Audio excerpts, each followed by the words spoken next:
W poprzednim weneckim odcinku pokazywałem Wam trochę zdjęć, trochę filmów z naszych weneckich warsztatów fotografii ulicznej. To jest 5 bardzo, bardzo intensywnych dni, w czasie których chcę pokazać i powiedzieć najwięcej na temat fotografii ulicznej, technik, socjotechnik, tego jak się na ulicy fotografuje. Ten film jest cały czas dostępny. Tutaj możesz sobie kliknąć i zobaczyć. Możesz też wyjechać ze mną na warsztaty. Każdego lutego w karnawał ruszamy na kolejną edycję Street Photo w Wenecji. Ale do czego zmierzam?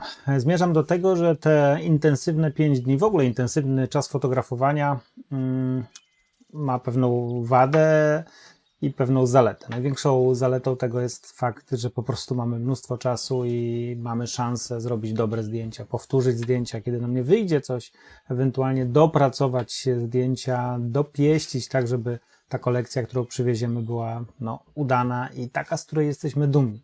Z drugiej strony takie intensywne fotografowanie niesie za sobą pewną, nie chcę tego nazwać wadę, ale przypadłość, pewnego rodzaju zmęczenie materiału. I na to zmęczenie materiału jest jeden pomysł. Znaczy pomysłów może być wiele, ale ja mam jeden i właśnie dzisiejszy odcinek będzie o tym, jak sobie ze zmęczeniem materiału w czasie fotografowania poradzić.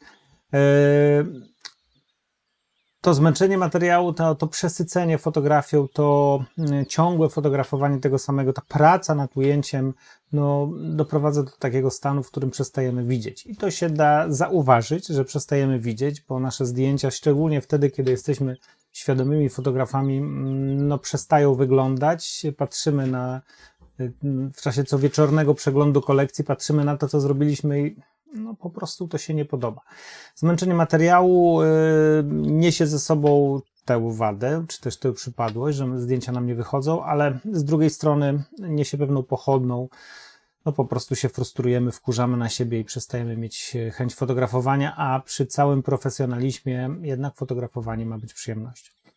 I w czasie naszych weneckich wypraw fotograficznych Burano jest właśnie taką odskocznią. Jest momentem, w którym odchodzimy od fotografowania ulicznego, odchodzimy od fotografowania scen, od pracy nad tą żywą, rozedrganą tkanką, a udajemy się w miejsce, które jest spokojne. Przynajmniej tak mi się wydawało, kiedy jechałem tam pierwszy raz, czy też płynąłem, bo to 45 minut Vaporetto z Wenecji, trzeba się wyekspediować i wybrać.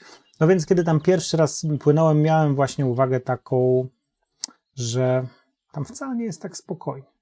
Ale i na to znalazłem pomysł i rozwiązanie. I właśnie w tym odcinku chciałbym Cię zaprosić na Burano.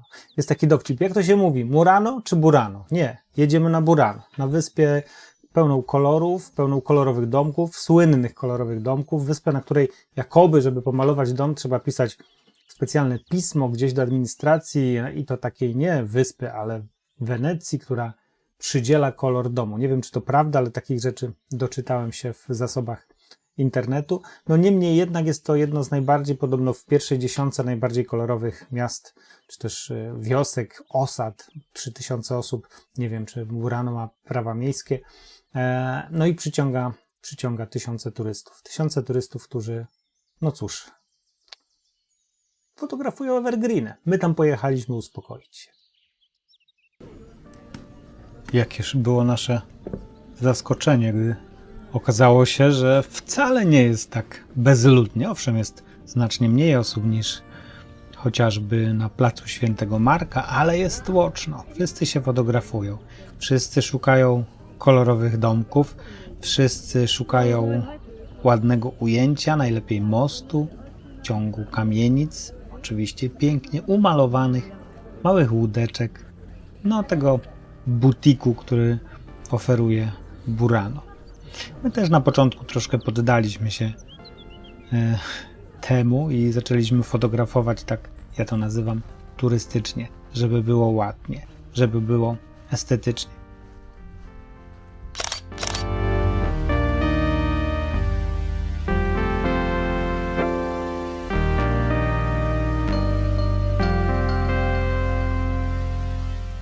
Ale potem jedna po drugiej, jeden po drugim uciekaliśmy w uliczki żeby szukać własnych ujęć, własnych pomysłów, no i przede wszystkim, żeby znaleźć miejsca, w których swobodnie, bez tłumu, bez udziału człowieka nawet, bo taki pomysł był, można jakoś tam pofotografować.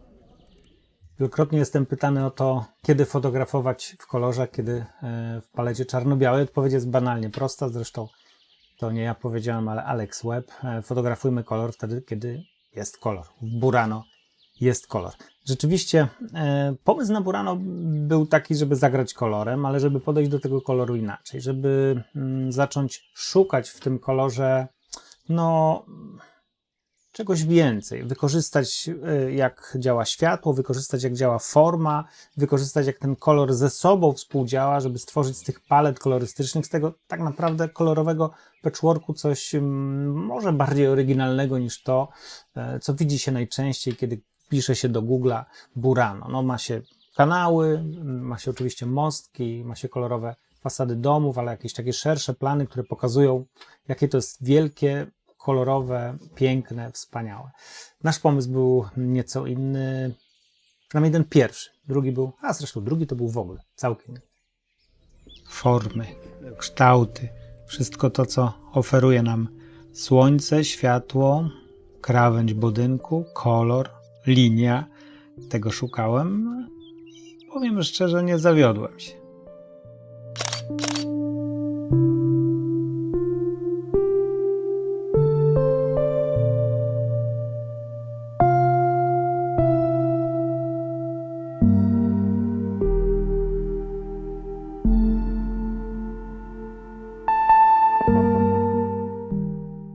Znalazłem tam mnóstwo miejsc, zaznaczyłem na mapie mnóstwo miejscówek, gdzie o odpowiedniej porze dnia światło jest idealne do tego, żeby właśnie sfotografować coś, co będzie wyglądało oryginalnie, żeby wykuć z tego światła, z tego koloru i z tej formy jakąś, ciekawą fotograficzną bryłę.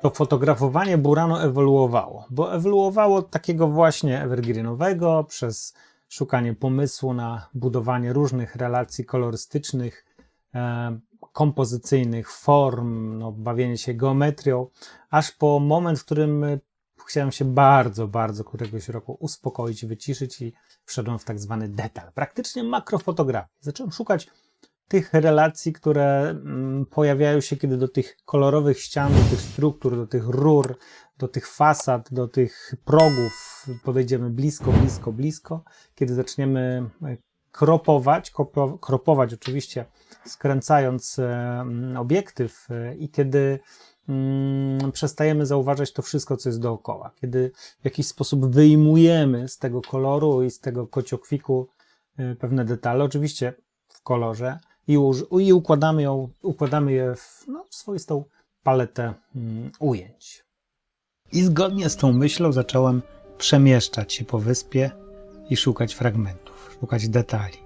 Patrzeć na to wszystko inaczej niż patrzyłem poprzednio, a nawet tego samego roku, kiedy tutaj byłem drugi raz i próbowałem doszukać się czegoś nowego. To wydało mi się super rozwiązaniem.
Tak właśnie wyglądały nasze weneckie warsztatowe, fotograficzne przygody. Napiszcie bardzo proszę pod tym filmem, czy Wam się tego typu filmy z tego typu radami podobają. Jeżeli tak, to będę starał się ich zrobić więcej. Jeżeli chcielibyście coś więcej, pewne rzeczy szerzej, to bardzo proszę też o komentarz do filmu. Na koniec tego odcinka mam dla Was wenecką niespodziankę, bardzo, bardzo romantyczną. A cóż, ja to widziałem, może ktoś z Was nie był w Wenecji, to jemu też się należy.